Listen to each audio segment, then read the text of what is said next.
İsti hava şəraiti, çətin relyef, sıx bitki örtüyü və mövsümlə əlaqədar aktivləşən zəhərli canlılar humanitar mina təmizləmə prosesini daha mürəkkəb etsə də, mina axtaranlar peşəkarlıq və məsuliyyətlə fəaliyyətlərini davam etdirirlər. İşlədiyimiz ərazilərdə çoxlu sayda ilanlara rast gəlinir.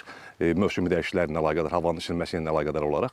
Bununla bağlı şəxsi heyətə daimi olaraq təhlükəsizlik brifinqləri verilir və həmçinin mina axtaranların istirahət elədiyi ərazilərin ətrafı, inzibati ərazinin ətrafı ilan əleyhinə dərmanlarla dərmanlanır. Mina təmizləmə qruplarının inzibati ərazisində bir ambulansımız, bir paramedikimiz işin axırına qədər gözləmədə olur. Ona misal olaraq 2025-ci ildə Zəngilan rayon ərazisində əməkdaşlarımızdan birini Topuq nahiyədən yuxarı hissədən ilan sancmışdı. Mən ona ilkin tibbi yardım göstərdim.